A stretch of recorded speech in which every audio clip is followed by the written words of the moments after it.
sir. This is Explorer Vidhu and I welcome you all to my channel. सबसे पहले मैं आप सभी को थैंक्स कहना चाहती हूँ मेरे चैनल को इतना पसंद करने और अपना प्यार और सपोर्ट देने के लिए। प्लीज आगे भी ऐसे ही अपना सपोर्ट बनाए रखिएगा। और अगर आप लोग मुझसे जुड़ना चाहते हैं या अपनी कोई भी बात मुझसे शेयर करना चाहते हैं तो आप मुझे इंस्टाग्राम पर ज्वाइन कर सकते हैं और अपनी स्टोरीज वहां पर मुझसे शेयर कर सकते हैं। लिंक नीचे डिस्क्रिप्शन में दिया हुआ है। तो बढ़ते हैं अपने वीडियो की तरफ। रणथंभौर किला चारों ओर से सघन जंगलों से घिरा एक नानी दादी की कहानियों से खूबसूरत किला, जहां पर हर एक पत्थर में बसती है वीरताओं की गाथा, त्याग, बलिदान की कहानियां। इसके साथ ही किला अपने अंदर ऐसी कहानियां भी समेटे हुए है जिसमें लालच और धोखा भी शामिल है, जिसकी वजह से हजारों औरतों और लड़कियों को जौहर करना पड़ा। एक कहानी जिसमें एक राजा का अद्वितीय हट और उसकी वजह से हुए कुछ अद्वितीय चमत्कार भी शामिल है। साथ ही शामिल है कुछ पारलौकिक किस्से भी। रणथंभौर एक दुर्जय पहाड़ी किला है और इसे उस दृढ़ संकल्प के लिए और भी प्रसिद्ध बना दिया गया है जो इस किले की स्वतंत्रता को बनाए रखने और किले को आक्रामताओं से बचाए रखने के लिए किया गया था, जिस वजह से दिल्ली सल्तनत के बादशाह से चुनौती और युद्ध का सामना करना पड़ा। अबुल फजल, जो कि अकबर के नवरत्नों में से एक था, उसने इस किले को देखकर कहा था, अन्य सभी दुर्ग तो नंगे हैं, एक यही दुर्ग है जो बख्तर बंद है। अगर चित्तौड़ सिसोदियों की वीरता के लिए प्रसिद्ध है तो ये किला चौहानों का गढ़ रहा है। इसने पृथ्वीराज चौहान के शासनकाल को देखा है और चौहान वंश के आखिरी शासक राजा हमीर देव की महान वीरता को भी देखा है। इस बार की यात्रा में मुझे इस गढ़ को देखने और इसकी कई अनसुनी कहानियों को सुनने का मौका मिला, जिन्हें जानने के लिए मेरे साथ इस वीडियो के अंत तक बने रहिएगा। रणथंभौर, जिसका शाब्दिक अर्थ है रण अर्थात युद्ध का क्षेत्र, थम अर्थात सपाट पहाड़, बोर अर्थात एक पहाड़ी खाई। रणथंभौर का जो किला है वो एक पहाड़ पर बना हुआ है, जिसके समानांतर पहाड़ पर युद्ध क्षेत्र हुआ करता था और इन दोनों पहाड़ों को एक खाई अलग करती थी, जहां आज भी एक बहुत बड़ा बरसाती नाला मौजूद है। ये किला रणथंभौर नेशनल पार्क के अंदर है और चारों ओर से विंध्य और अरावली पर्वतमाला से घिरा हुआ है। इस किले के चारों ओर का जंगल घर है लगभग 88 टाइगर्स और कई अन्य तरह के जंगली जानवरों का।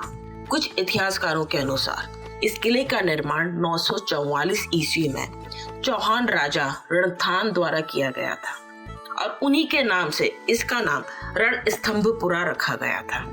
एक अन्य किंवदंती के अनुसार यह दुर्ग चंदेल राजपूत राव जेता ने बनवाया था।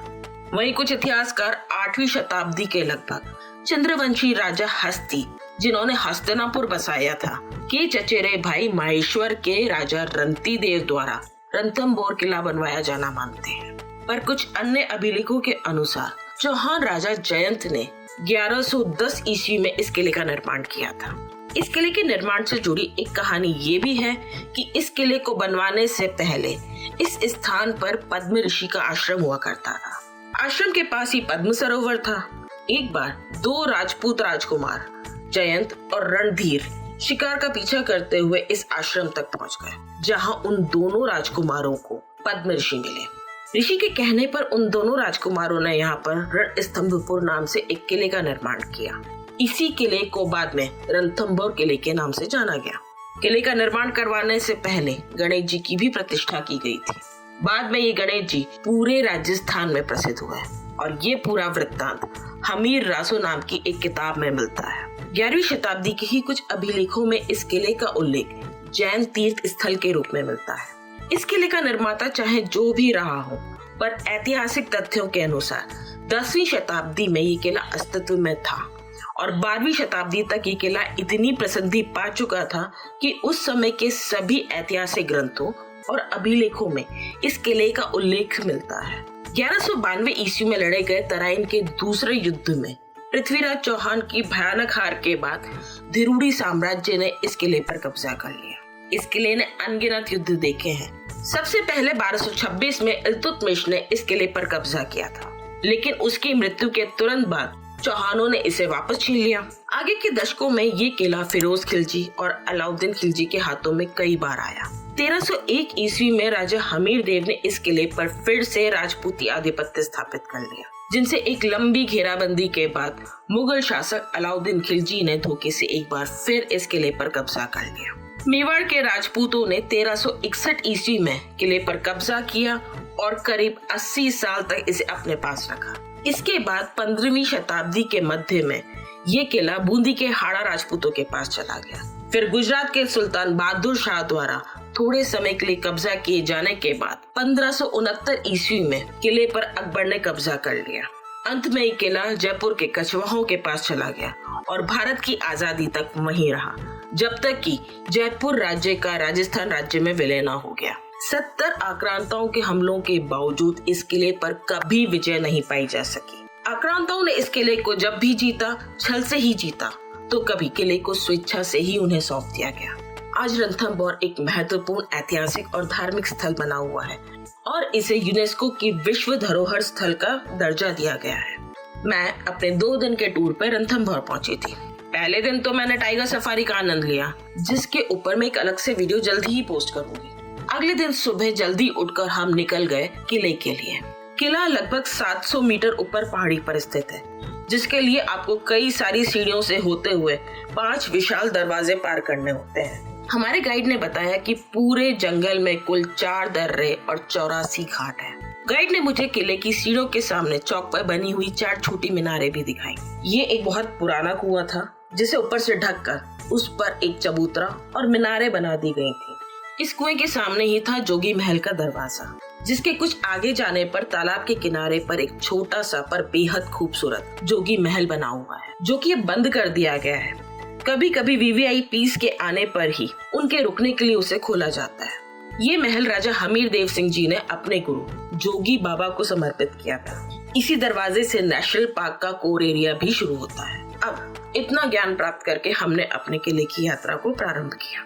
कुछ एक सीढ़ियां चढ़कर हम पहुंचे सबसे पहले दरवाजे के सामने, जिसका नाम था नौलखा पुल। ये महल के चारों दिशाओं में मौजूद प्रवेश द्वारों में से एक है और सबसे छोटा भी है। वर्तमान में यही दरवाजा किले में जाने के लिए खुला हुआ है, क्योंकि बाकी के 3 दरवाजे कोर एरिया में खुलने के कारण बंद कर दिए गए हैं, क्योंकि वहां से जंगली जानवर आसानी से किले के अंदर घुस आते थे और यहाँ आने वाले पर्यटकों के लिए खतरा बन जाते थे। नौलखा पुल इस तरह से बना हुआ है कि यदि सामने से देखा जाए तो ये नजर ही नहीं आता है। युद्ध के समय पर हाथी और लकड़ी के लट्ठों से भी इस दरवाजे को तोड़ पाना संभव नहीं था, क्योंकि वहां सामने स्थित दीवार की वजह से इतनी जगह ही नहीं बन पाती थी। ये अद्भुत आर्किटेक्चर ही इस किले को दुर्गम और अभेद बनाता है। दरवाजे से आगे बढ़ने पर कई सारी छोटी छोटी कोठरियां दीवार में बनी हुई नजर आई, जिनमें सैनिक पहरे के समय रहा करते थे। आगे बढ़ने पर रास्ते में एक छोटे से चबूतरे पर शिव जी, माँ पार्वती, गणेश जी, हनुमान जी और भैरव बाबा की मूर्तियां स्थापित थी। गाइड ने बताया कि निर्माण कार्य शुरू किए जाते समय नींव रखने से पहले 5 देवता बैठाए जाते थे, ताकि किला बिना किसी परेशानी के पूरा किया जा सके। ये सभी मूर्तियां किले के निर्माण के समय से ही यहाँ पर है। जब हम किले में ऊपर की ओर बढ़ रहे थे, तब मेरे गाइड ने मजाकिया लहजे में मुझे एक जानकारी दी कि जिस रास्ते पर हम आगे बढ़ रहे थे, वहाँ पर टाइगर्स अक्सर आ जाते हैं। ये बोल के वो तो आगे निकल गया, पर हम डर गए और ध्यान से इधर उधर देखकर आगे बढ़ने लगे। इस चक्कर में कुछ टाइम के लिए हम ये भी भूल गए कि हमें रिकॉर्डिंग करनी थी, लेकिन गाइड द्वारा बताई गई टाइगर वाली बात वाकई सच थी। अभी कुछ दिनों पहले ही मैंने न्यूज में देखा कि उसी सेम जगह पर बाघिन और उसके बच्चों ने टूरिस्ट पर हमला कर दिया था। कुछ लोगों को काफी चोटें आई, पर शुक्र है कि किसी की जान नहीं गई। कुछ देर की चढ़ाई के बाद किले का दूसरा दरवाजा हाथी पोल दिखाई देने लगा। हाथी पोल के एक तरफ एक चबूतरे पर एक बहुत बड़ी चट्टान रखी हुई है। इस चट्टान को सामने से देखने पर गणेश जी की आकृति का आभास होता है और पीछे से देखने पर बैठे हुए हाथी का। दरवाजे के दूसरी तरफ ही एक पत्थर से बना हुआ गोल सर और 2 हाथ एक चबूतरे पर रखे हुए थे, जिसके लिए गाइड ने हमें बताया कि ये राजा हमीर के सेनापति रणमल है, जिसे गद्दार रणमल भी कहा जाता है। यहाँ आने वाले लोग आज भी इसकी गद्दारी के लिए इस पर पत्थर और जूते बरसाते हैं। जब हमने इसके बारे में पूछा तो गाइड ने हमें एक कहानी सुनानी शुरू की। कहानी है सन 1299 की, जब अपने चाचा को मारकर उसकी बेटी से शादी करके अलाउद्दीन खिलजी दिल्ली का सुल्तान बन गया था। जालौर के मैदान से खिलजी का नव मुस्लिम सरदार मोहम्मद शाह लूट का सारा माल लेकर भाग गया। मोहम्मद शाह की इस हरकत पर दिल्ली से इस गद्दार को मारने का हुक्म जारी किया गया। अपनी जान बचाने के लिए ये सेना नायक दिल्ली से भागकर जगह जगह शरण मांगता रहा, पर अलाउद्दीन के डर से किसी भी राजा ने शाह को अपने यहाँ शरण नहीं दी। रणथंभौर में उस समय राजा हमीर देव सिंह जी का शासन था। राजा हमीर अदम्य साहसी और अपनी हट के पक्के थे। हमीर देव अगर एक बार किसी से कोई वादा कर लेते थे तो फिर कभी पीछे नहीं हटते थे। राजा हमीर कभी किसी को अपने दरवाजे से खाली भी नहीं जाने देते थे। तो जब शाह रणथंभौर हमीर से मदद मांगने पहुंचे तो उन्हें यहाँ पे मदद मिल गई। इस बात का पता जब अलाउद्दीन को चला तो उसने हमीर देव जी से गद्दारों को वापस मांगा, पर हमीर देव जी ने साफ मना कर दिया। इस बात से नाराज होकर अलाउद्दीन ने अपनी सेना को युद्ध के लिए रणथंभौर भेजा। इस युद्ध में अलाउद्दीन की बहुत बुरी हार हुई। उसकी सेना किले की दीवार तक भी नहीं पहुंच सकी। अब अगले युद्ध के लिए राजा हमीर को एक विशाल सेना की जरूरत थी और विशाल सेना के लिए काफी सारे धन की। इसलिए उन्होंने अपनी प्रजा पर कर बढ़ा दिया और अपने कई सारे मंत्रियों को जो उनके खिलाफ हो गए थे उन्हें सेवा से निकाल दिया। यहाँ तक कि उन्होंने अपने भाई भोज को भी मंत्री पद से हटा दिया था। राजा हमीर की प्रजा और सामंत सब उनसे नाराज हो गए थे, लेकिन राजा ने इन सब की कोई परवाह नहीं की। राजा हमीर का भाई भोज खिलजी से जा मिला, जिससे खिलजी की भी ताकत बढ़ गई। पर इन सब के बाद भी जब खिलजी ने दूसरा आक्रमण किया तब राजा हमीर ने अलाउद्दीन की सेना को हराकर भगा दिया और इसके बाद तीसरी बार भी हार से बिलबिलाए हुए अलाउद्दीन ने खुद अपने नेतृत्व में सेना के साथ 1301 में चौथी बार फिर से रणथंभौर पर करीब 1,80,000 सैनिकों के साथ हमला किया। अलाउद्दीन की पूरी सेना किले को महीनों तक घेर के बैठी रही। अलाउद्दीन ने राजा हमीर से बातचीत की पेशकश की तो राजा ने अपने सेनापति रनमल को दूत बनाकर भेज दिया। रनमल जब अलाउद्दीन के पास गया तब अलाउद्दीन ने उसे राजा बनने का लालच देकर अपने साथ मिला लिया और इस गद्दारी में उसका साथ सेना नायक रतिपाल और भोजराज ने भी दिया। लंबी घेराबंदी के बाद राजा हमीर देव अपनी सेना के साथ रण में उतरे, इस बात से अनजान कि जिन पर भरोसा करके वो युद्ध में जा रहे हैं वही आगे जाकर रणथंभौर की बर्बादी का कारण बनेंगे। सन 1301 में जब राजा के किले में अन्न जल की कमी होने लगी और धन भी समाप्ति पर ही था, तब राजा हमीर ने साका करने का निश्चय किया। अपने आखिरी युद्ध में जाने से पहले राजा हमीर देव जी अपनी रानी से कह कर गए थे कि उनके जीतने के साथ ही केसरिया ध्वज किले की प्राचीर पर फहराया जाएगा। उस झंडे के फहराते ही फूलों की होली मनाना और यदि वे हार गए तो किले की सभी औरतों के साथ जौहर कर लेना। इस युद्ध में भी राजा हमीर देव जी की ही सेना जीत रही थी। दुश्मन सेना ज्यादा होने के बाद भी उनके आगे टिक नहीं पा रही थी। ये सब देखकर अलाउद्दीन ने रणमल को इशारा किया। रणमल इशारा पाते ही अपने दोनों सहयोगियों के साथ किले की ओर चल दिया। राजा हमीर देव की विजय का समाचार किले तक पहुंचे इससे पहले ही तीनों गद्दारों ने किले पर पहुंचकर अलाउद्दीन का झंडा किले पर फहरा दिया। मुगल सेना की जीत हुई है ये जानकर मुगलों से अपने सम्मान की रक्षा के लिए राजा हमीर की पत्नी रानी रंग देवी ने किले की अन्य 12,000 महिलाओं के साथ मिलकर जौहरमल कुंड में जौहर कर लिया था।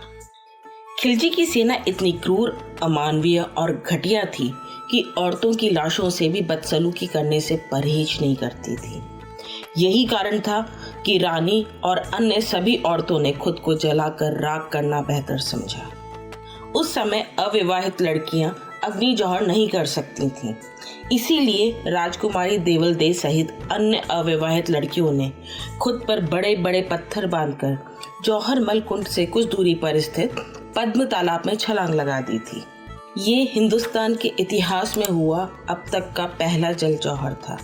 किंवदंतियों के अनुसार राजा हमीर के पास पारस पत्थर हुआ करता था। ये वही पत्थर था जो किसी भी धातु से छू जाने पर उसे सोने में बदल देता था। राजकुमारी देवल दे उस पत्थर को अपने साथ लेकर जलमग्न हो गई थी। इस जौहर के बाद उस पत्थर को बहुत ढूंढा गया पर वो फिर कभी नहीं मिला। जब किले पर अलाउद्दीन का झंडा फहराया गया तो राजा हमीर रण पर्वत पर थे। उन्होंने जब दुश्मन का झंडा अपने किले पर देखा तो वे अपने परिवार और किले के अन्य लोगों के बारे में सोचकर परेशान होने लगे। राजा हमीर देव जी शीघ्र अतिशीघ्र अपने किले की ओर बढ़ चले। जब राजा हाथीपोल दरवाजे पर पहुंचे तो यहाँ पर उन्होंने रणमल को हाथ में तलवार लिए देखा। राजा को समझते देर नहीं लगी कि रणमल युद्ध के मैदान की जगह यहाँ दुश्मन के झंडे और तलवार के साथ क्या कर रहा है। राजा ने तलवार से गद्दार रणमल के दोनों हाथ और गर्दन काटकर उसे यहीं हाथीपोल पर मार दिया। तब से पत्थर के रणमल को यहाँ रोज पत्थरों और जूतों से मारा जाता है। परिवार को बचाने के लिए राजा गणेश पोल की ओर बढ़ चले, पर रतिपाल और भोजराज ने गणेश पोल का दरवाजा भीतर से बंद कर लिया था ताकि राजा किले में न आ पाए। किंवदंती के अनुसार इस समय राजा भोजराज ने अपने इष्ट भोलेनाथ का ध्यान किया और कहा, हे प्रभु, मेरे किले के द्वार बंद है, मेरी प्रजा और परिवार दोनों खतरे में है। अब आप ही मुझे किसी तरह से किले में पहुंचाइए। राजा हमीर देव जी के घोड़े का नाम बादल था। ऐसा कहते हैं कि शिवजी से प्रार्थना करने के बाद बादल को शिवजी ने पवन की शक्ति प्रदान की और वो राजा को लेकर कई फीट ऊंची खड़ी चट्टान पर से लेकर किले में पहुंच गया। गणेश पुल के सामने की चट्टानी दीवार पर आज भी घोड़ों के टापों के निशान मौजूद हैं, जो गाइड की इस कहानी की सत्यता को प्रमाणित करते हैं। मानना या ना मानना आपके ऊपर है। ये कहानी सुनते सुनते हम लोग पहुंच गए किले के तीसरे दरवाजे गणेश पोल पर। ये दरवाजा भी आम किले के दरवाजों की तरह सीधा नहीं था, बल्कि साइड में था। जब तक इस दरवाजे के बिल्कुल सामने ना पहुंचे वो दिखाई नहीं देता। इसी वजह से किसी भी जानवर या औजार की मदद लेकर इसे तोड़ पाना मुमकिन नहीं था। पोल के सामने ही एक कोने में एक गणेश जी की प्रतिमा स्थापित है, जिसकी पूजा आज भी की जाती है, खास तौर पर गणेश चौथ के दिन। गणेश पुल को पार करके जब हम और ऊपर जा रहे थे तो गाइड ने हमें यहाँ की एक और बहुत ही प्रचलित किंवदंती सुनाना शुरू किया। इस किंवदंती के अनुसार राजा हमीर जब किले में पहुंचे तब तक सब कुछ खत्म हो चुका था। प्रजा और प्रियजन जल रहे थे, सब तरफ चीख पुकार और लाशें थी। ये देखकर राजा हिम्मत हार गए। उनका युद्ध राजपाट सब से मोह खत्म हो गया। राजा किले के तीसरे प्रवेश द्वार सतपोल दरवाजे के पास जंगल में स्थित शिव मंदिर की ओर चल दिए। वहां पर पहुंचकर शिवलिंग के सामने नतमस्तक होकर उन्होंने कहा कि हे प्रभु, मेरा सब खत्म हो चुका है, मेरे पास अब कुछ नहीं बचा है, यहाँ तक कि आप पर चढ़ाने के लिए फूल और जल भी नहीं बचा है, तो सिर्फ मेरा ये सर जो मैं आपको अर्पित करता हूँ। ऐसा बोलकर राजा हमीर ने अपना सर काटकर शिवलिंग पर चढ़ा दिया। राजा शिवजी के परम भक्त थे। शिवजी के आशीर्वाद से वे फिर से जी उठे, पर राजा हमीर अपनी हट के लिए प्रसिद्ध थे, जिस वजह से उन्हें हटी हमीर भी कहा जाता था।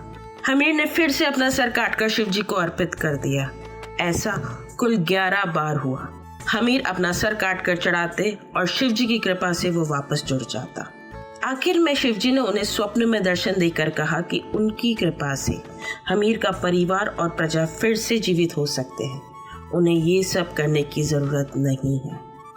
पर राजा हमीर ने एक दोहा कहा, सिंह सवन सतपुरुष वचन कदलन फलत एक बार, त्रिया तेल हमीर हट चढ़े न दूजी बार। इसका अर्थ है शेर सिर्फ एक बार ही जन्म लेता है, सत्पुरुष एक बार दिए हुए वचन का पालन हमेशा करता है, केले का पेड़ एक बार ही फल देता है, एक स्त्री की तिरिया तेल क्रिया सिर्फ एक बार ही होती है।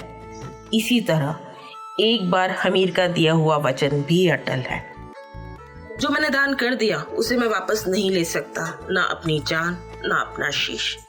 इसके बाद शिवजी ने उन्हें आशीर्वाद दिया और हमीर ने अंतिम बार अपना सर शिवजी को अर्पित कर प्राण त्याग दिया। राजा हमीर के मरने के बाद जब खिलजी किले में पहुंचा तो उसने अपने सैनिकों को सरदार मोहम्मद शाह, रतिपाल और भोजराज को गिरफ्तार करने का आदेश दिया, जिन्हें बंदी बनाने के बाद खिलजी ने सरदार मोहम्मद शाह को हाथी के पैरों के नीचे कुचलवा दिया और रतिपाल भोजराज को तोप से बांध के उड़ा दिया, ये कहते हुए कि जब ये लोग अपने राजा से लालच के चलते गद्दारी कर सकते हैं तो मेरे साथ भी कर सकते हैं। ये कहानी सुनते सुनते हम लोग पहुंचे एक और बड़े से गेट के सामने। ये था तोरण द्वार। जब भी राजा या कोई मेहमान किले में आते थे तो इस किले के ऊपर बने हुए सुपारी महल झरोखे से रानियां या दासियां फूल बरसाकर उनका स्वागत करते थे। महल में शादी के अवसर पर इसी दरवाजे पर दूल्हे द्वारा तोरण मारा जाता था। इस झरोके का निर्माण राजा हमीर ने करवाया था। तोरण द्वार के ऊपर बने हुए सुपारी महल में सैनिकों के रहने की कोठरियां बनी हुई थी। किले की सबसे ऊंची जगह होने के कारण यहाँ से दूर दूर तक नजर रखना भी आसान रहता था। नीचे दरवाजे के पास ही बनी हुई कोठरियों जैसी संरचना में नक्कार बैठा करते थे अपने वाद्य यंत्रों के साथ। सुपारी महल झरोके के पास ही 2 और झरोके भी बने हुए हैं, जिनमें से बीच वाला यादव राजाओं द्वारा बनवाया गया था और जो सबसे आगे है वो अलाउद्दीन ने अपनी बेगमों के लिए बाद में बनवाया था। तोरण द्वार के अंदर के हिस्से को भूल भुलैया भी कहा जाता है। भूल भुलैया में 2 दरवाजे थे और एक नकली दरवाजा भी था। इस जगह को त्रिमुखी द्वार भी कहा जाता था। तोरण द्वार के बगल से ही किले में जाने का दरवाजा था, उसे अंधेरी पोल कहा जाता है। करीब 20 मीटर लंबे सुरंगनुमा इस रास्ते पर दिन के समय में भी अंधेरा ही रहता है। इस वजह से इस दरवाजे को अंधेरी पोल कहा जाता है। यहाँ तोरण द्वार के पैरेलल ही एक और दरवाजा हुआ करता था। दुश्मन के आने की खबर पर इस दरवाजे को बंद कर दिया जाता था, जिससे किले में घुसने का अंधेरी पोल वाला मेन दरवाजा बंद हो जाता था और सामने एक दूसरा दरवाजा दिखाई देने लगता था। ये दरवाजा जंगल के रास्ते से होकर खाई की तरफ जाता था। इस रास्ते पर जगह जगह जानलेवा जाल बिछाए जाते थे। जब दुश्मन रात के समय इस किले में घुसता था तो वो जंगल वाले रास्ते को किले का रास्ता जानकर मार लगाए हुए फंदों में फंसकर जान गंवा देता था, और जो सेना बचती थी वो आगे जाकर अंधेरे में रास्ता न दिखाई देने के कारण खाई में जा गिरती थी। अब ये रास्ता पूरी तरह से बंद किया हुआ है। अंधेरी पोल से होते हुए हम पहुंचे किले में। राहत ये थी कि अब और सीढ़ियां नहीं चढ़नी थी। हम करीब 600 सीढ़ियां चढ़कर जमीन से 700 फुट की ऊंचाई पर पहुंच चुके थे। इस किले में कुल 25 मंदिर बने हुए हैं, जिनमें से सबसे पहला मंदिर सीताराम जी का था, जो किले में घुसते ही आता है। इस मंदिर में अब एक शिवलिंग स्थापित है। इसकी ओरिजिनल मूर्ति हमीर महल के अंदर रखी हुई। अंधेरी पोल से लेकर मंदिर तक के सामने की दीवार पर काफी छोटे छोटे आड़े टेढ़े झरोके से बने हुए दिखाई देते हैं। ये अटैक पॉइंट्स हुआ करते थे। दुश्मन के किले में घुस आने की हालत में यहाँ से उनके ऊपर पत्थर, खौलता तेल, गर्म पानी और गोलियां बरसाई जाती थी। मंदिर के सामने ही किले का पूरा नक्शा देखा जा सकता है, जो कि ASI ने वहां पर पर्यटकों की सहूलियत के लिए लगाया हुआ है। 2013 में 5 अन्य किलों के साथ इस किले को भी यूनेस्को ने वर्ल्ड हेरिटेज साइट घोषित किया था। यहाँ से हम आगे बढ़ चले और पहुंचे एक खंडर हो चुकी इमारत के सामने। ये किसी समय में इस किले का हॉस्पिटल हुआ करता था। अस्पताल के खंडरों में अब भी कई टूटी हुई पत्थर की बनी ओखलियां पड़ी हुई थी, जिनके लिए गाइड ने बताया कि पुराने समय में इनमें ही इलाज के लिए जड़ी बूटियां पीसी जाती थी। अस्पताल से कुछ आगे ही एक और खंडर था, जो था महल का गेस्ट हाउस, जिसे दूल्हा महल कहा जाता था। शादी ब्याह के समय में भी इसी महल का इस्तेमाल किया जाता था। इसके अलावा बाहर से आने वाले मेहमानों को भी इसी महल में रुकवाया जाता था, जिसके लिए इस 2 मंजिला महल में कई सारे कमरे बने हुए थे, जिनके खंडर अब भी देखे जा सकते हैं। दूल्हा महल के पीछे से पूरे जोन 3 का विहंगम दृश्य नजर आता है, जिसमें तालाब भी शामिल है। थोड़ा आगे बढ़ने पर हमें एक दरगाह दिखाई दी। गाइड ने बताया कि यह दरगाह सन 1301 में किले पर कब्जा हो जाने के बाद अलाउद्दीन खिलजी ने अपने गुरु काजी पीर के नाम पर बनाई थी। इस दरगाह के सामने ही पेड़ के नीचे कुछ कब्रें भी थी, जो राजा हमीर से युद्ध में मारे गए अलाउद्दीन के खास योद्धाओं की थी। इस दरगाह के सामने ही एक करीब 30 से 40 फीट गहरा एक तालाब नजर आया। ये रानी तालाब था, जिसका उपयोग राज परिवार की महिलाओं द्वारा स्नान, ध्यान, पूजन, जल विहार और क्रीड़ा स्थल के रूप में किया जाता था। खिलजी के इस किले पर अधिकार कर लेने के बाद महिलाओं ने यहाँ आना बंद कर दिया। तालाब के दूसरी ओर एक और छोटी मस्जिद मुस्लिम औरतों के लिए बाद में बना दी गई, जिसके खंडर अब भी वहां मौजूद है। दरगाह के पास ही एक बड़ा सा दरवाजा था, जो कि किले के दूसरे मुख्य द्वार दिल्ली पोल तक जाता था। ये दरवाजा दिल्ली की तरफ होने के कारण इसे दिल्ली पोल नाम दिया गया था।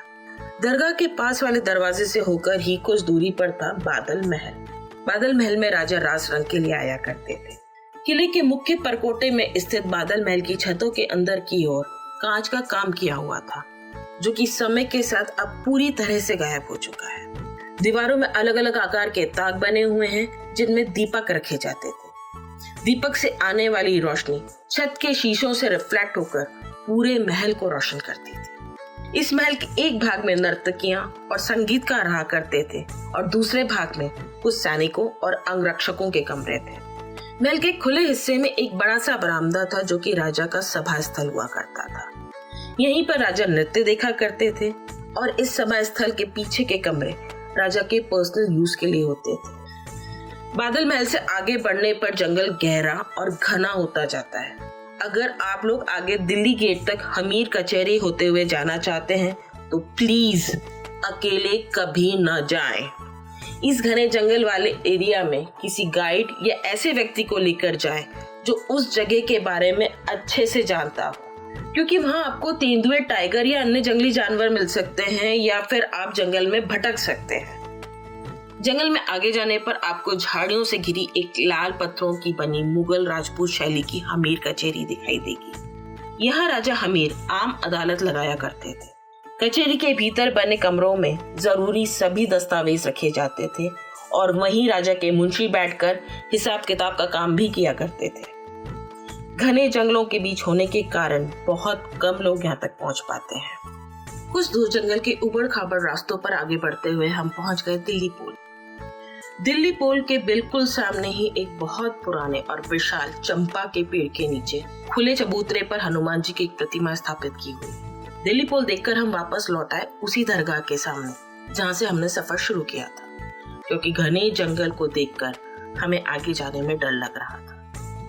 ट्रेल पे आगे बढ़कर हम पहुंचे एक छतरी नुमा संरचना के सामने, जिसे 32 खंभों की छतरी कहा जाता है।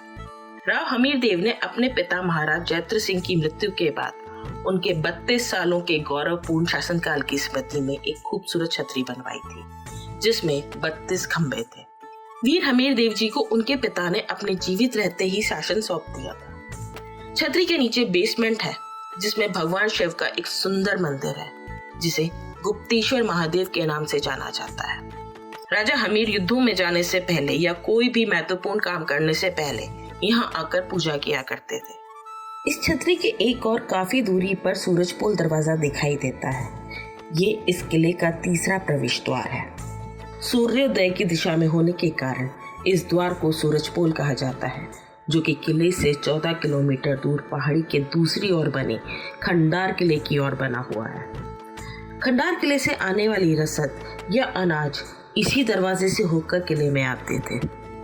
इस छतरी से कुछ फीट की दूरी पर ही एक लाल पत्थर से बनी अधूरी संरचना दिखाई देती है, या ये कह सकते हैं कि एक अधूरी छतरी का चबूतरा मात्र दिखाई देता है। स्थानीय लोगों की माने तो ये छतरी राणा सांगा की हाड़ी रानी कर्मावती बनवा रही थी, पर उन्हें अचानक ही किसी कारणवश किले को छोड़कर जाना पड़ा और ये छतरी अधूरी ही रह गई। इसी कारण से स्थानीय लोगों ने इस संरचना को अधूरा सपना नाम दे दिया। छतरी के बिल्कुल पीछे की ओर हमीर बाग और उससे लगता हुआ ही हमीर महल दिखाई देता है। बेहद खूबसूरत ये महल पूरी तरह से लाल पत्थरों से बना हुआ है। राजा हमीर का महल एक 7 मंजिला महल है। 3 मंजिलें जमीन से ऊपर हैं और बाकी की 4 मंजिलें जमीन के अंदर हैं, जिनके गलियारे सुरंगनुमा हैं। ऊपर की मंजिलों में राजा का निवास तथा दरबार हुआ करते थे। इसके अलावा यहाँ पे नौकरों के कमरे और अस्तबल भी हुआ करते थे। नीचे की मंजिलों में अस्थायी जेल, सैनिकों के रहने के कमरे, गोला बारूद रखने का स्थान और खजाने के कमरे हुआ करते थे। महल के पास ही स्थित रानी महल और जौहर स्थल पूरी तरह से ध्वस्त हो चुका है। रानी महल और उसके आसपास की जगहों का इस तरह से जमींदोज हो जाना कुछ समझ नहीं आता। अब यहाँ पर सिर्फ एक दरवाजे और पत्थरों के ढेर के अलावा कुछ भी नहीं बचा है। फिलहाल ये हमीर महल मरम्मत के लिए बंद है। पुरातत्व विभाग इस महल को रिपेयर करके म्यूजियम में बदल रहा है, जिस वजह से इसे फिर से आम जनता के लिए खुलने में अभी काफी समय लगेगा। रानी महल के पीछे ही जल विहीन जौहर मल कुंड हुआ करता था, जो अब बाकी नहीं है। इसकी एक ही दीवार अब यहाँ पे शेष रह गई है। यही वह जगह है जहाँ पर रानी रंग देवी और किले की अन्य महिलाओं ने जौहर किया था। बुजुर्ग स्थानीय लोगों की कहानियों के अनुसार पहले ये किला पूरा खुला हुआ रहता था। एएसआई के अधीन आ जाने के बाद एएसआई ने इसके कई सारे हिस्सों को बंद कर दिया है। कुछ हिस्से सुरक्षा की वजह से बंद है तो कुछ पुनर्निर्माण की वजह से। वजह जो भी हो, ये हिस्से दशकों से बंद ही हैं और कब तक रहेंगे ये कहना बहुत मुश्किल है। कहानियों के अनुसार रानी महल के पास स्थित जौहर स्थल एक अरसे तक रहस्यमय घटनाओं और अजीबोगरीब अनुभवों का केंद्र माना जाता रहा था। कहा जाता है कि पुराने समय में कई ऐसे लोग जिन्होंने मना किए जाने के बाद भी जौहर स्थल के आसपास रात को रुकने की भूल की, उन्हें औरतों की दर्दनाक चीखें, रोने की आवाजें सुनाई दी। कुछ को लाल राजपूती वेशभूषा में सजी आकृतियां दिखाई दी, जो देखते ही देखते हवा में न जाने कहां घुल गईं। कहा जाता है कि ये उन राजपूती वीरांगनाओं की आत्माएं हैं जो अब भी उस भयानक घटना को दोहराती हैं। लोगों के अनुसार ये अक्सर उन्हीं दिनों होता था जिस समय पर यह जौहर किया गया था। ये सभी जगह हमीर महल की हद में ही स्थित है, जो कि पूर्ण रूप से पुनर्निर्माण के लिए एएसआई द्वारा बंद किया हुआ है। 32 खंबा छतरी से काफी दूर जंगल में एक ऊंची मीनार का सिरा नजर आता है। ये बालम जी की मेड़ी कहलाती है। ये जगह किले का कुख्यात फांसी घर है। इस मीनार के पास ही दीवार से घिरा एक चबूतरा और कुआं है, जहां मृत्यु के बाद शवों को फेंका जाता था। इस फांसी घर के लिए कहा जाता था कि जब भी कभी किसी दोषी या देशद्रोही को यहाँ पर फांसी दी जाती थी, तो उसकी लाश को वहां से हटाया नहीं जाता था। उस फांसी की सजा पाए इंसान की लाश वहां तब तक लटकती रहती थी जब तक कि किसी और को फांसी की सजा नहीं मिलती थी। जब किसी और को फांसी की सजा दी जानी होती थी, तब पहले वाली लाश को फंदे से उतार कर या तो कुएं में या नीचे खाई में फेंक दिया जाता था, जहां जंगली जानवर उसके बचे हुए अवशेषों को खा जाया करते थे। राजा हमीर के अनुसार फांसी पाए हुए लोगों को अंतिम संस्कार का हक नहीं होता था। किंवदंती के अनुसार इतनी विभत्स मौत मिलने वाले लोगों की आत्माएं आज भी वहीं भटकती हैं। इस जगह की भयावहता का अंदाजा इस बात से लगाया जा सकता है कि जब मैंने गाइड से इस जगह पर ले जाने को कहा, तो उसने ये बोलकर मुझे साफ मना कर दिया कि मैडम जी, वो जगह सही नहीं है, वहाँ दिन में भी कोई नहीं जाता। मेरे पूछने पर उसने सिर्फ इतना ही कहा कि वो जगह श्रापित है और वहाँ से दूर रहना ही बेहतर है। किले में रहने वाले एक व्यक्ति ने हमें बताया कि किले में स्थित गणेश मंदिर में पुजारी और कुछ अन्य लोग जो मंदिर के बाहर ही दुकानें लगाते हैं, वहीं मंदिर परिसर में ही रहते हैं। अंधेरा होने के बाद जब किले में आम लोगों का आना जाना बंद हो जाता है, तो ये लोग खुद को मंदिर के अंदर ही बंद करके सुरक्षित कर लेते हैं। मंदिर का दरवाजा इन्हें जानवरों से बचाता है और गणेश जी इन्हें वहां भटकती हुई रूहों से। आगे हुई बातचीत में उस व्यक्ति ने हमें बताया कि जिस जगह पर फांसी घर हुआ करता था, उस जगह पर आज भी जाने पर बहुत असहज महसूस होता है। एक बार एक राजा ने एक निर्दोष को अज्ञानतावश फांसी की सजा सुनाकर लटका दिया, पर उस व्यक्ति के मरने के कुछ समय बाद ही महल में अजीबोगरीब घटनाएं होना शुरू हो गई। लोगों का खाना पीना तक हराम हो गया था। ताजा बना खाना खराब होकर बदबू मारने लगता था। महल के जानवर मरने लगे थे। लोग बीमार होने लगे थे। पूरे महल में मनहूसियत छा गई थी। तब राजा ने पंडितों को कारण पता करने को कहा। पंडितों ने पूजा पाठ से पता किया कि राजा ने जिस व्यक्ति को मौत की सजा दी थी, वो निर्दोष था। ये जानकर राजा को बहुत अफसोस हुआ। राजा ने उस व्यक्ति की लाश का पूरे राजकीय सम्मान के साथ अंतिम संस्कार करवाया और अपने किए की माफी मांगी। तब कहीं जाकर महल में शांति स्थापित हो सकी। किले के पास की पगडंडी से होते हुए हम आगे बढ़ चले। सामने एक बहुत ही बड़ा तालाब था। ये किले का सबसे बड़ा और मुख्य आकर्षण पद्मला तालाब है, जहाँ पर राजा हमीर की राजकुमारी देवल दे ने अन्य कुमारी कन्याओं के साथ जल जौहर किया था। कुछ लोगों का मानना है कि एक समय में ये तालाब कमल के फूलों से भरा रहता था, इस वजह से इसका नाम पद्म तालाब पड़ा। इस तालाब के पास ही कई सारी खंडहर संरचनाएं बड़े बड़े झरोकों के साथ दिखाई देती है। ये झरोके कभी राजकुमारी और राज परिवार की अन्य औरतों के लिए ठंडी हवा का आनंद लेने और तालाब के पास पानी पीने आने वाले अन्य वन्य जीवों को निहारने के लिए बनाए गए थे। इस तालाब के पास ही पुष्प वाटिका नाम का एक बगीचा हुआ करता था, जो कि केतकी और चंपा के फूलों से भरा हुआ रहता था। बगीचा तो अब भी है, पर अब इसके अंदर कोई पेड़ पौधा नहीं बचा है। इस बगीचे के कोने पर ही छोटा सा देवी अन्नपूर्णा का मंदिर बना हुआ है, जिसके आगे से ही रास्ता गणेश मंदिर की ओर जाता है। अन्नपूर्णा देवी का मंदिर आमतौर पर हर किले और महल में होता है। अन्नपूर्णा देवी को इसलिए विराजित किया जाता है ताकि राजा के राज्य में कभी धन धान्य की कमी न होने पाए। अन्नपूर्णा देवी के दर्शन कर हम बढ़ चले गणेश मंदिर की तरफ। इस मंदिर की खासियत है इसमें स्थापित त्रिनेत्र गणेश जी की प्रतिमा। ये मूर्ति पूरे हिंदुस्तान में अपनी तरह की एक ही मूर्ति है। यहाँ पर गणेश जी अपने पूरे परिवार यानी कि अपनी पत्नी रिद्धि सिद्धि और दोनों पुत्र शुभ और लाभ के साथ विराजमान है। यहाँ के स्थानीय लोगों की माने तो ये मूर्ति 6000 साल पुरानी है, जिसकी स्थापना स्वयं भगवान श्री कृष्ण ने की थी। एक अन्य मान्यता के अनुसार जब इस महल का निर्माण का कार्य शुरू किया गया था, तब ये मूर्ति यहाँ पर प्रकट हुई थी। इन्हें स्थानीय लोग स्वयंभू मानते आए हैं। एक अन्य कहानी के अनुसार 1299 में जब रणथंभौर में राजा हमीर और अलाउद्दीन खिलजी के बीच युद्ध लड़ा जा रहा था, तब राजा हमीर देव ने भगवान से रक्षा के लिए प्रार्थना की। तब भगवान गणेश राजा हमीर के सपने में आए और उनसे कहा कि सुबह तक वे सभी परेशानियों से मुक्त हो जाएंगे। सुबह सुबह आश्चर्यजनक रूप से किले की एक दीवार पर भगवान गणेश की प्रतिमा दिखाई दी। इससे भी अधिक आश्चर्यजनक बात ये थी कि अगले दिन युद्ध अचानक से अपने आप ही समाप्त हो गया। अन्य मंदिरों से अलग यहाँ भक्तगण भगवान के सामने न केवल शीश झुकाते हैं और हाथ जोड़ते हैं, बल्कि भगवान गणेश को पत्र भी लिखते हैं। ऐसा कहा जाता है कि मंदिर में देश भर से गणेश जी के नाम हर दिन लगभग 20 किलो पत्र आते हैं। पत्र प्राप्त होने के बाद मंदिर के मुख्य पुजारी भगवान गणेश को सभी पत्र पढ़ के सुनाते हैं, इस उम्मीद में कि वे अपने सभी भक्तों की इच्छाएं पूरी करेंगे और उन्हें आशीर्वाद देंगे। मंदिर में न केवल इच्छा और अनुरोध पत्र आते हैं, बल्कि धन्यवाद पत्र, शादी के निमंत्रण कार्ड, विभिन्न शुभ कार्यों के लिए निमंत्रण कार्ड और इच्छा याचिकाएं भी आती हैं। जो लोग खुद यहाँ आते हैं वो यहाँ पर निमंत्रण पत्र देकर यहाँ से 5 पत्र अपने साथ ले जाते हैं। जब उनके घर के शुभ कार्य निपट जाते हैं तो वो लोग उन पत्रों को वापस या तो यहाँ छोड़ जाते हैं या फिर अपने आसपास की किसी नदी में विसर्जित कर देते हैं। रणथंभौर किले में स्थित त्रिनेत्र गणेश मंदिर किले की भयावहता के बीच आस्था का केंद्र है।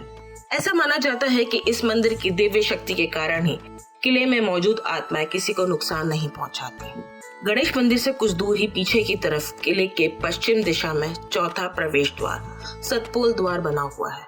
इस दरवाजे से बाहर की ओर ही कुछ दूरी पर वही शिव मंदिर है, जहां पर किंवदंती के अनुसार राजा हमीर ने भगवान शिव के सामने अपना शीश काटकर चढ़ा दिया था।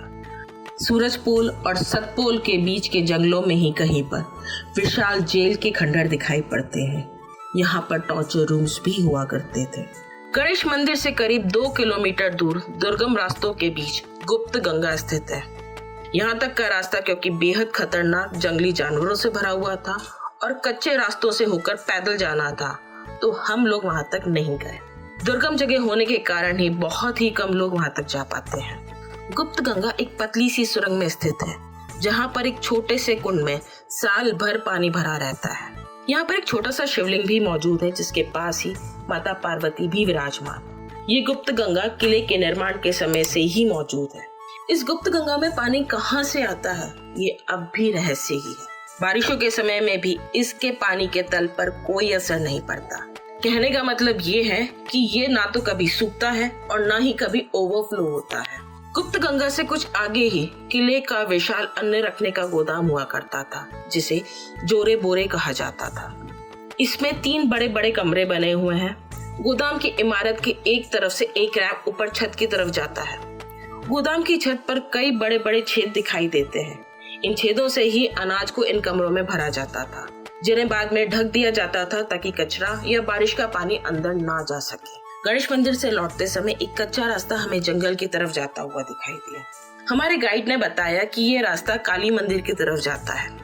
राजपूत सम्राट शक्ति की देवी के रूप में काली की पूजा करते थे और युद्ध में रवाना होने से पहले दुश्मन सेना का वध करने के लिए उनका आशीर्वाद मांगते थे। यहाँ देवी काली की दिव्य त्रिनेत्र मूर्ति है। स्थानीय मान्यता इस काली मंदिर को एक प्राचीन शक्तिपीठ और एक तांत्रिक पूजा स्थल मानती है, जहाँ कभी बलि परंपरा भी विद्यमान थी। आगे रास्ते के दोनों ओर पंक्तिबद्ध खंडर दिखाई देते हैं। इस जगह पर एक समय में किले में रहने वाले लोगों के घर और दुकानें हुआ करती थी। एक समय पर इस किले में राजा और उनके सैनिकों के अलावा हजारों की संख्या में आम लोग भी रहा करते थे। रणथंभौर का किला सिर्फ एक किला ही नहीं था, बल्कि हजारों आम लोगों का घर भी था, जिनके घरों के स्थान पर अब सिर्फ कुछ खंडर ही शेष रह गए हैं। खंडरों को पीछे छोड़ते हुए अब हम बढ़ चले वापस घर की ओर। जैसे जैसे सूरज अरावली की पहाड़ियों के पीछे डूबता है, रणथंभौर किले की ऊंची दीवारें इसकी वीरता, बलिदान और अनकहे रहस्यों की कहानियां सुनाती हैं। रणथंभौर ये राजा हमीर देव की अदम्य भावना का स्मारक है, जिन्होंने आत्मसमर्पण करने की बजाय सम्मान को चुना और एक निर्मम दुश्मन के खिलाफ अपनी आखिरी सांस तक लड़ते रहे। जौहर की गूंज अभी भी ठंडी रातों की हवा में गूंजती है, जहां अनगिनत राजपूत महिलाओं ने मुगलों द्वारा किए जाने वाले अपमान की बजाय मौत को चुनते हुए आग को गले लगा लिया था। आज भी इनके वीरान कक्षों में अतीत की भयावह फुसफुसाहटें महसूस की जा सकती हैं। यहाँ आने वाले लोग धीमी चीखें, तलवारों की खनक और खोई हुई आत्माओं की भूतहा उपस्थिति सुनने व महसूस करने का दावा करते हैं। फिर भी इस भयावह अतीत के पीछे पवित्र त्रिनेत्र गणेश मंदिर आस्था की किरण के रूप में खड़ा हुआ है। यहाँ भक्त भगवान गणेश की दिव्य सुरक्षा में विश्वास करते हुए दुनिया भर से पत्र भेजकर आशीर्वाद मांगते रहते हैं। शायद ये आध्यात्मिक शक्ति ही है जो अंधकार को दूर रखती है और ये सुनिश्चित करती है कि रणथंभौर किला न केवल अतीत का अवशेष बना रहे बल्कि भक्ति और आस्था का जीवंत प्रमाण भी बना रहे। रणथंभौर किला एक जीवंत किंवदंती है, एक ऐसी जगह जहाँ इतिहास और मिथक साथ में विद्यमान है, जहाँ अतीत को भुलाया नहीं जा सकता। ये किला दुनिया को अपनी कहानियां सुनने की चुनौती देता है। कहानी राजाओं और योद्धाओं की, विश्वास और धोखे की, आत्माओं और देवताओं की, विजय और त्रासदी की। सवाल यह है कि जब आप इसके गलियारों में चलेंगे तो क्या आप भी उन्हें महसूस कर पाएंगे? आज की हिस्ट्री विद मिस्ट्री इतनी ही थी। आपको मेरा ये वीडियो कैसा लगा कमेंट सेक्शन में जाकर कमेंट जरूर करें। आपके कमेंट से मुझे मोटिवेशन मिलता है, तो प्लीज कमेंट कीजिए और बताइए कि वीडियो आपको कैसा लगा। साथ ही वीडियो को लाइक और शेयर कीजिए, चैनल को प्लीज सब्सक्राइब भी कीजिए। और यदि आपके पास भी कोई कहानी है या किसी जगह की कोई जानकारी है तो मेरे साथ प्लीज उसे शेयर कीजिए। मेरा फेसबुक, इंस्टा लिंक और मेल आईडी सब कुछ नीचे बायो में दिया हुआ है, आप वहां भी मेरे साथ जुड़ सकते हैं। ऐसे और भी कई सारे वीडियोस के लिए प्लीज बने रहिए मेरे साथ। तब तक के लिए राम राम सा।